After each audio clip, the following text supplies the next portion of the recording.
बांग्लादेश की सरकार ने भारत पर सबसे बड़ा हमला कर दिया है। अब सीधे सीधे एक्ट ऑफ वॉर बोल रहे हैं। बांग्लादेश पहली बार चिकन नेक नाम से मशहूर रणनीतिक सिलीगुड़ी कॉरिडोर के पास पाकिस्तानी सेना को लेकर पहुंच गया है। কথায় আছে যেমন কুকুর তেমন মুগুর। এতদিন বাংলাদেশকে দখল করে নেওয়ার হুমকি দেওয়া ভারত এখন বাংলাদেশ এবং পাকিস্তানের ভয়ে রীতিমতো কাঁপছে। বাংলাদেশকে গোলাম বানিয়ে এতদিন ভারত এই দেশের মানুষের সাথে যে অন্যায় অবিচার করেছে, এবার তার হিসাব নেওয়ার সময় হয়েছে। ছাত্র জনতার নতুন বাংলাদেশকে অশান্ত করতে যখন ভারত ষড়যন্ত্রে ব্যস্ত, ঠিক তখনই বাংলাদেশ ভারতের কলিজায় আঘাত করেছে। এতদিন বাংলাদেশ এবং চীনের ঘনিষ্ঠ সম্পর্ক নিয়ে ভয়ে ছিল ভারত। এবার তাদের নতুন মাথা ব্যথার কারণ বাংলাদেশ এবং পাকিস্তানের সম্পর্ক। বাংলাদেশ ও পাকিস্তান মিলে ভারতকে টুকরো টুকরো করার পরিকল্পনা করছে বলে দাবি করছে ভারতীয় মিডিয়া। বাংলাদেশ ভারতের ঘাড়ে ধরেছে, এই কথা ভারতীয় দাদারা নিজেরাই স্বীকার করছে। কিভাবে বাংলাদেশ ভারতকে ঘাড় ধরে সোজা করছে? বাংলাদেশে ক্ষমতার পট পরিবর্তনের পর পাকিস্তানের সাথে যোগাযোগ বাড়িয়েছে অন্তর্বর্তী সরকার। সেই সাথে বেড়েছে ঢাকা ও ইসলামাবাদের বাণিজ্যিক সম্পর্ক। এমন পরিস্থিতিতে ভারতকে পাশ কাটিয়ে পাকিস্তানের সাথে আরো শক্তিশালী সম্পর্ক গড়তে যাচ্ছে বাংলাদেশ। এর ধারাবাহিকতায় এবার পাকিস্তানি বিমান আসছে ঢাকায়, তবে সেটা ভারতের ওপর দিয়েই। আর এতে করে উদ্বেগ বাড়ছে মোদী সরকারের। ভারতে তথ্য পাচার হচ্ছে, ইন্ডিয়াতে যে তথ্যগুলো দেয় তথ্যগুলো কোথা থেকে আসে? বাংলাদেশে তো পুলিশই তো সব। ভোটের সময় ডাইরেক্ট হুকুম, চোখ আছে দেখবা, কান আছে শুনবা, ভিতরে কি হচ্ছে তোমাদের দেখার বিষয় না। 5 আগস্টে ছাত্র জনতার বিপ্লবের পর দেশের রাজনীতিতে ব্যাপক পরিবর্তন এসেছে। 8 আগস্ট অন্তর্বর্তী সরকার ক্ষমতায় আসার পর থেকে বিভিন্ন ইস্যুতে ঢাকা দিল্লি সম্পর্কে টানাপোড়েন চলে আসছে। তবে দিল্লির সঙ্গে সম্পর্ক শীতল হলেও বেইজিংয়ের সঙ্গে সম্পর্কে গতি পাচ্ছে ঢাকায়। সাব্বাস বাংলার দামান ছেলেরা, বাংলার ভূমিকে এভাবেই রক্ষা করতে হবে এবং দাদাবাবুদের জবাব এভাবেই দিতে হবে। এবার যে ভয়ঙ্কর তথ্য উঠে এলো শেখ হাসিনার বিরুদ্ধে, যা শুনলে আপনার চোখ কপালে উঠে যাবে, থাকছে বিস্তারিত প্রতিবেদনে। এদিকে বাংলাদেশের এই সিদ্ধান্তের কারণে এবার মাথায় হাত দিল ভারত। ফিনান্সিয়াল টাইমসের প্রতিবেদন অনুযায়ী ছাত্ররা নিজেরাই দল গঠন করবে জানালেন ডক্টর ইউনূস। এদিকে বিশেষজ্ঞদের মতে চূড়ান্ত হতে যাচ্ছে বাংলাদেশকে 4টি প্রদেশ তৈরির পরিকল্পনা। চাপের মুখে সরল আওয়ামী লীগ, বিনা প্রতিদ্বন্দ্বিতায় জিতল বিএনপি জামাত। সবশেষে দেখবেন জনগণ সিদ্ধান্ত নেবে কে জনগণের দেখভাল করবে, জানালেন তারেক রহমান। আসসালামু আলাইকুম দর্শক, নতুন একটা নিউজে আপনাকে স্বাগতম। প্রিয় দর্শক, বাংলাদেশের পাশে দাঁড়িয়ে ভারতের বিরুদ্ধে পাকিস্তানের যুদ্ধ ঘোষণা। পাকিস্তান থেকে বাংলাদেশের যুদ্ধ বিমান আসার খবরে মোদির ঘুম হারাম ও ভারতকে উচিত শিক্ষা দিতে পাকিস্তান চীনের নতুন ঘোষণা নিয়ে করা আমাদের আজকের ভিডিওটি খুবই গুরুত্বপূর্ণ। ভিডিওটি শুরু থেকে শেষ পর্যন্ত ধৈর্য সহকারে দেখে একটি লাইক দিয়ে সবাইকে শেয়ার করে দিন। আমাদের চ্যানেলে নতুন হলে চ্যানেলটি সাবস্ক্রাইব করে পাশে থাকা বেল আইকনে ক্লিক করে রাখুন। আমাদের ভিডিওটি আপনি বাংলাদেশের কোন জেলায় বসে দেখছেন বা শুনছেন সেটি অবশ্যই কমেন্ট বক্সে কমেন্ট করে জানিয়ে দিতে ভুলবেন না। চলুন আর কথা না বাড়িয়ে ভিডিওটিতে একটি লাইক দিয়ে ধারাবাহিকভাবে আজকের বিস্তারিত খবরগুলো দেখে আসি।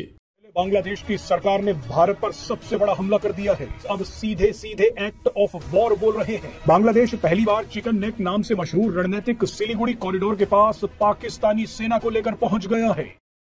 কথায় আছে যেমন কুকুর তেমন মুগুর। এতদিন বাংলাদেশকে দখল করে নেওয়ার হুমকি দেওয়া ভারত এখন বাংলাদেশ এবং পাকিস্তানের ভয়ে রীতিমতো কাঁপছে। বাংলাদেশকে গোলাম বানিয়ে এতদিন ভারত এই দেশের মানুষের সাথে যে অন্যায় অবিচার করেছে, এবার তার হিসাব নেওয়ার সময় হয়েছে। ছাত্র জনতার নতুন বাংলাদেশকে অশান্ত করতে যখন ভারত ষড়যন্ত্রে ব্যস্ত, ঠিক তখনই বাংলাদেশ ভারতের কলিজায় আঘাত করেছে। এতদিন বাংলাদেশ এবং চীনের ঘনিষ্ঠ সম্পর্ক নিয়ে ভয়ে ছিল ভারত। এবার তাদের নতুন মাথা ব্যথার কারণ বাংলাদেশ এবং পাকিস্তানের সম্পর্ক।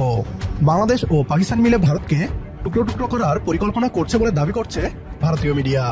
বাংলাদেশ ভারতের ঘাড়ে ধরেছে, এই কথা ভারতীয় দাদারা নিজেরাই স্বীকার করছে। কিভাবে বাংলাদেশ ভারতকে ঘাড় ধরে সোজা করছে, বিস্তারিত থাকছে বিডিটিউবের আজকের এই ভিডিওতে। প্রথমেই দেখে নেওয়া যাক বাংলাদেশ ও পাকিস্তানের সম্পর্ক নিয়ে কি বলছে ভারতীয় মিডিয়া। बांग्लादेश की सरकार ने भारत पर सबसे बड़ा हमला कर दिया है। बांग्लादेश ने जो किया है उसे कई एक्सपर्ट्स अब सीधे सीधे एक्ट ऑफ वॉर बोल रहे हैं। अभी तक तो मामला बांग्लादेशी हिंदुओं पर अत्याचार का था, इसीलिए भारत ने भी संयम बरत रखा था। बांग्लादेशी हिंदुओं के लिए भारत ज्यादा से ज्यादा या तो नाराजगी व्यक्त कर सकता था या एक्शन लेने की मांग कर सकता था।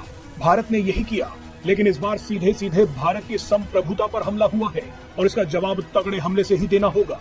बांग्लादेश ने पहली बार भारत की गर्दन पर हाथ डालने की कोशिश की है, इसलिए अब बांग्लादेश की गर्दन तोड़ने का समय आ गया है। बांग्लादेश पहली बार चिकन नेक नाम से मशहूर रणनीतिक सिलीगुड़ी कॉरिडोर के पास पाकिस्तानी सेना को लेकर पहुंच गया है। ये भारत के लिए बहुत बड़ा खतरा है।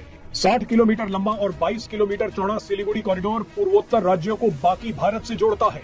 ये इलाका जियोपॉलिटिकल, आर्थिक और सुरक्षा के लिहाज से बेहद महत्वपूर्ण है। अब इसी कॉरिडोर के पास बांग्लादेश पाकिस्तानी सेना के कई अधिकारियों को लेकर पहुंचा है। बांग्लादेश का रंगपुर इलाका भारत के सिलीगुड़ी कॉरिडोर के सबसे पास पड़ता है। यहीं पर पाकिस्तानी सेना के अधिकारियों को देखा गया है। अगर ये भारत पर हमला नहीं है तो फिर क्या है? बांग्लादेश यही नहीं रुका। बांग्लादेश का दूसरा कदम भी एक्ट ऑफ वॉर है। बांग्लादेश ने ढाका में पाकिस्तान की खुफिया एजेंसी ISI के चीफ से मुलाकात की है। ISI चीफ का बांग्लादेश में आना खतरे का सबसे बड़ा अलर्ट है। भारत सरकार को अब वेट एंड वॉच पॉलिसी से हटकर एक्शन में आना होगा। एक्सपर्ट्स का कहना है कि ISI बांग्लादेश के चिटगांव इलाके में दोबारा अपना नेटवर्क बनाना चाहती है। গত 15 বছর যাবৎ লাগাতার ভারতীয় আগ্রাসনের শিকার হয়েছে বাংলাদেশ। এবার ভারতের দাদাগিরির বিরুদ্ধে গর্জে উঠেছে নতুন বাংলাদেশ। বাংলাদেশের পার্বত্য চট্টগ্রামকে অশান্ত করে নিজেরা শান্তিতে বসে থাকবে তা হবে না। এতদিন বাংলাদেশের স্বাধীনতা এবং সার্বভৌমত্বের 12টা বাজিয়েছে ভারত। এবার পাকিস্তান ও বাংলাদেশ মিলে ভারতের বিরুদ্ধে প্রতিরোধ গড়ে তুলেছে। বাংলাদেশ চাইলে যে কি করতে পারে এবার দিল্লির গদিতে থাকা নরেন্দ্র মোদী টের পাবে। ছাত্র জনতা এতদিন মুখে বলেছিল চিকেন নেক থাকবে না রে। ভারত বাড়াবাড়ি করলে বাস্তবে তা করে দেখানো হবে। পাকিস্তানি সেনাবাহিনীর সাথে বাংলাদেশের ঘনিষ্ঠ হতে থাকা সম্পর্ক দেখে দাদাদের কলিজা কাঁপছে। বাংলাদেশের স্বাধীনতা এবং সার্বভৌমত্ব রক্ষায় যে দেশ পাশে থাকবে আমরা সেই দেশের সাথে বন্ধুত্ব গড়ে তুলব। পাকিস্তানিরা আমাদের পূর্বপুরুষের দুশ্মন হলেও জেন জেড এর দুশ্মন আগ্রাসী ভারত। আমাদের সাথে একমত হলে কমেন্ট বক্সে ইয়েস লিখে জানিয়ে দিন আমাদের। সেই সাথে ভিডিও শেয়ার করে দেখার সুযোগ করে দিন আপনার বন্ধুদের। বাংলাদেশে ক্ষমতার পট পরিবর্তনের পর পাকিস্তানের সাথে যোগাযোগ বাড়িয়েছে অন্তর্বর্তী সরকার। সেই সাথে বেড়েছে ঢাকা ও ইসলামাবাদের বাণিজ্যিক সম্পর্ক। এমন পরিস্থিতিতে ভারতকে পাশ কাটিয়ে পাকিস্তানের সাথে আরো শক্তিশালী সম্পর্ক গড়তে যাচ্ছে বাংলাদেশ। এর ধারাবাহিকতায় এবার পাকিস্তানি বিমান আসছে ঢাকায়, তবে সেটা ভারতের ওপর দিয়েই। আর এতে করে উদ্বেগ বাড়ছে মোদী সরকারের। পাকিস্তানের বিমানগুলো ভারতের কোন কোন শহরের উপর দিয়ে বাংলাদেশে আসবে জানাবো তার বিস্তারিত। বাংলাদেশ ভারত সম্পর্কের বৈরিতায় দুই দেশের জনগণের মধ্যে একটা অস্থিতিশীল পরিবেশ বিরাজ করছে। সম্প্রতি সেই অস্থিরতায় যুক্ত হয়েছে সীমান্ত উত্তেজনা। আগস্টের পর ধাপে ধাপে সম্পর্কের হাত বাড়িয়ে আছে পাকিস্তান। 40 বছর পর বাংলাদেশে 2 দফায় পাকিস্তানের কন্টেইনারবাহী জাহাজ নোঙর করেছে চট্টগ্রামে। বাংলাদেশে হাসিনা সরকারের পতনের পর নানা পরিবর্তনের মতো এখানেও কিছুটা ভিন্নতা দেখা যাচ্ছে। আভাস পাওয়া যাচ্ছে সম্পর্কের নতুন রসায়নের। এই যেমন দীর্ঘদিন পরে হলেও পাকিস্তানি পণ্য আমদানির ক্ষেত্রে লাল তালিকা থেকে বাদ দিয়েছে বাংলাদেশ সরকার।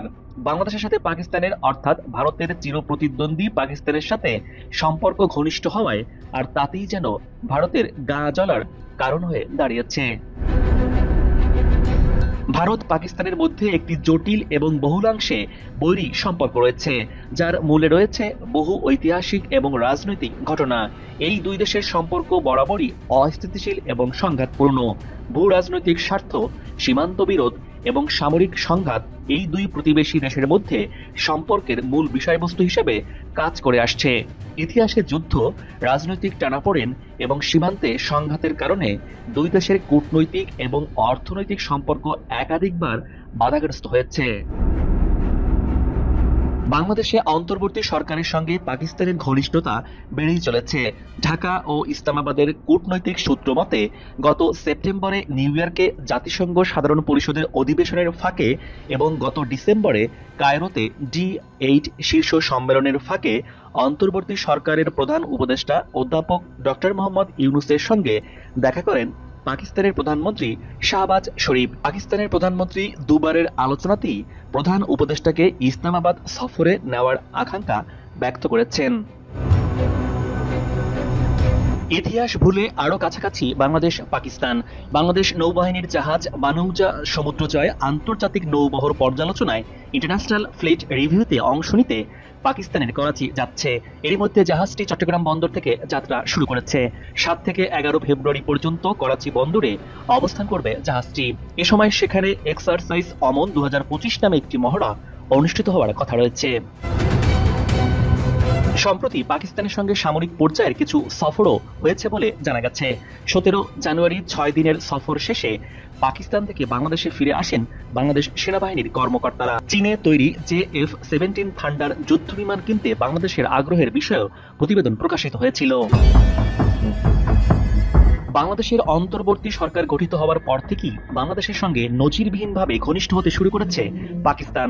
এরই ধারাবাহিকতায় পাকিস্তানে নিযুক্ত বাংলাদেশের হাই কমিশনার সম্প্রতি বাংলাদেশ এবং পাকিস্তানের মধ্যে সরাসরি বিমান চালুর পরিকল্পনার কথা ঘোষণা করেছেন।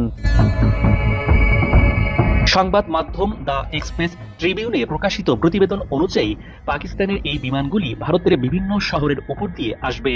ইসলামাবাদ থেকে ঢাকা যাওয়া ফ্লাইটের রুট সম্পর্কে প্রতিবেদনে বলা হয়, এটি ভারতের পশ্চিমবঙ্গ, ঝাড়খণ্ড, বিহার, লখনৌ, নয়াদিল্লি, হরিয়ানা এবং পাঞ্জাবের উপর দিয়ে যাবে।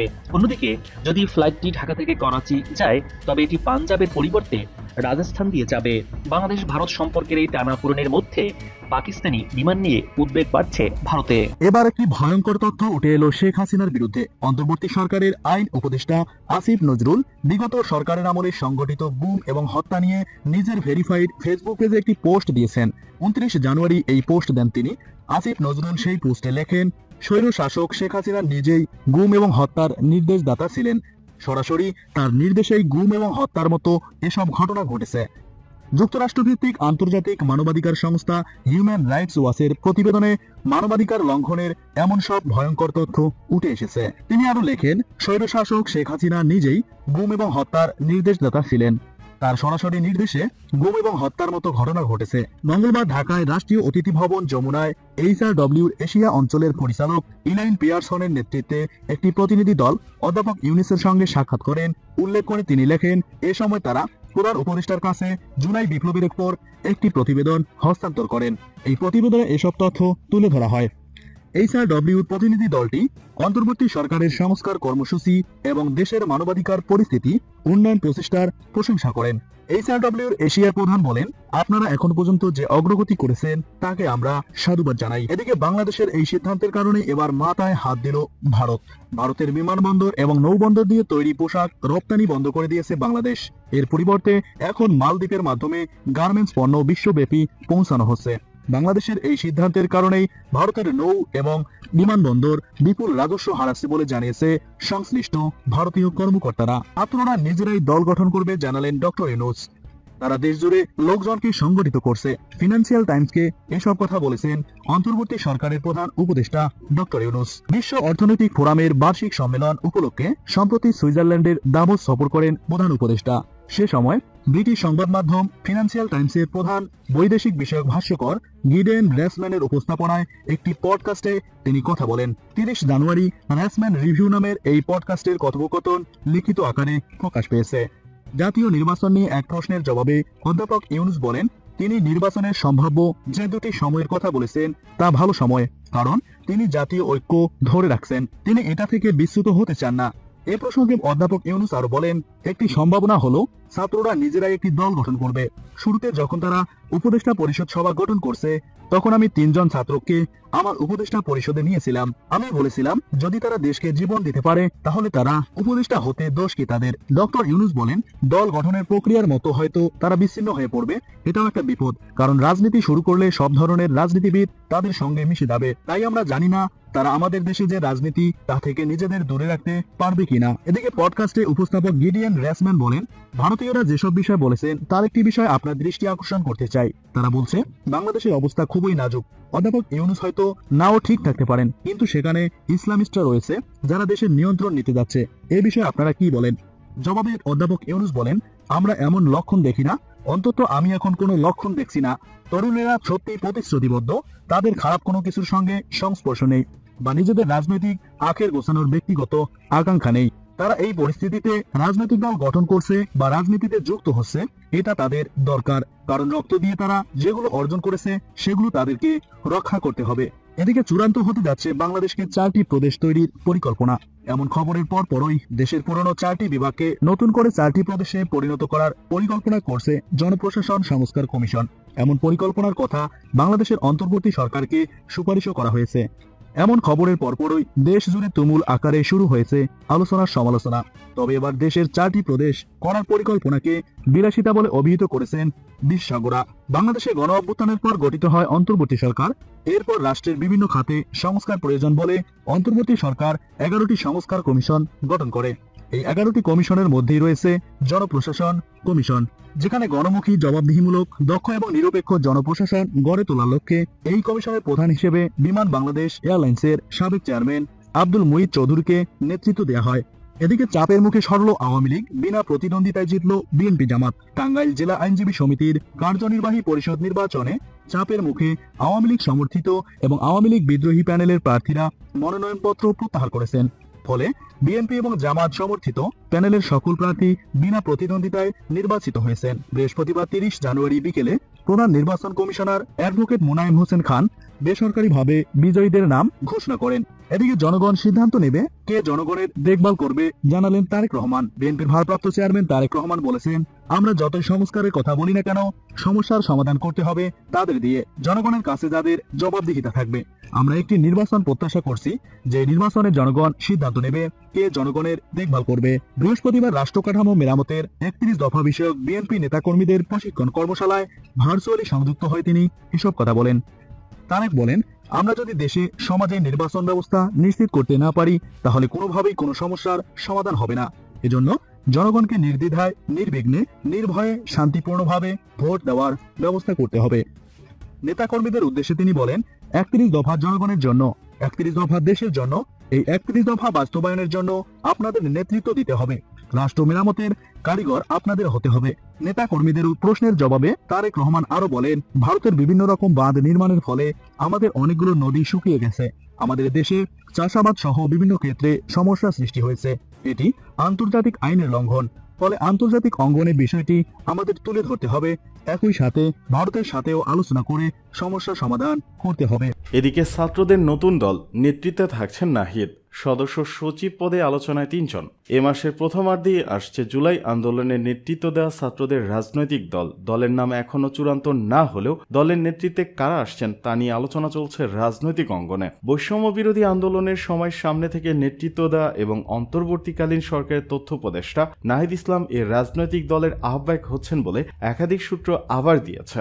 সদস্য সচিব এবং অন্যান্য শীর্ষ পদে কারা থাকবেন তা এখনো চূড়ান্ত হয়নি। তবে সদস্য সচিব সহ শীর্ষ পদগুলোতে আসার ক্ষেত্রে আলোচনায় আছেন নেতৃত্বস্থানীয় আরও অন্তত 3 জন। জাতীয় নাগরিক কমিটি এবং বৈষম্য বিরোধী ছাত্র আন্দোলনের শীর্ষ নেতাদের সঙ্গে কথা বলে এ বিষয়ে জানা গেছে। জানতে চাইলে জাতীয় নাগরিক কমিটির সদস্য সচিব আক্তার হোসেন বলেন, আমাদের নতুন দলের আত্মপ্রকাশের জন্য দেশের মানুষেরা মুখিয়ে আছেন। অন্তর্বর্তীকালীন সরকার উপদেষ্টাদের মধ্যে যারা দায়িত্ব পালন করছেন, সাধারণ মানুষের মধ্যে তাদের গ্রহণযোগ্যতা ও জনপ্রিয়তার কারণে নীতি নির্ধারণী নেতারা চাচ্ছেন উপদেষ্টাদের মধ্য থেকে কেউ একজন দলের হাল ধরুক। এই ক্ষেত্রে সংশ্লিষ্ট সবার মতামত হলো তথ্য উপদেষ্টা নাহিদ ইসলাম যেন নতুন দলের আহ্বায়ক হন। তবে এই বিষয়ে এখনো চূড়ান্ত সিদ্ধান্ত হয়নি। নাগরিক কমিটির অন্য নেতাদের সঙ্গে আলাপ করে জানা গেছে, উপদেষ্টাদের মধ্য থেকে কেউ দলে যোগ দিতে হলে উপদেষ্টা পদ থেকে পদত্যাগ করতে হবে। তবে নাগরিক কমিটির একটা বিশেষ সূত্র জানিয়েছে, রাজনৈতিক দলের আহ্বায়ক কমিটির প্রধান হিসেবে দায়িত্ব নিতে শুধু নাহিদ ইসলাম সরকার থেকে পদত্যাগ করবেন। এক্ষেত্রে আহ্বায়ক পদে নাহিদ ইসলামকে দায়িত্ব দেওয়ার জন্য আন্দোলনে নেতৃত্ব দেওয়ার সব মত ও পক্ষ একমত হয়েছে। এছাড়া নাহিদ ইসলাম পদত্যাগ করলে ছাত্রদের প্রতিনিধি হিসেবে নাগরিক কমিটি থেকে আলী আহসান, জুনায়েদ কিংবা আক্তার হোসেন উপদেষ্টা পদে যোগ দিতে পারেন বলেও আভাস পাওয়া গেছে। এদিকে উপদেষ্টা পদ থেকে পদত্যাগের বিষয়টি আলোচনায় আসার পর গত বৃহস্পতিবার নাহিদ ইসলাম গণমাধ্যমকে জানান, রাজনৈতিক দলে অংশ নিতে অন্তর্বর্তী সরকারের উপদেষ্টা পদ ছাড়ার কোনো সিদ্ধান্ত এখনও নেননি। তিনি বলেন, এ ধরনের কোনো সিদ্ধান্ত যদি হয়, রাজনৈতিক দলে অংশগ্রহণ করার মতো পরিস্থিতি হলে সেটা আনুষ্ঠানিকভাবে জানাবেন।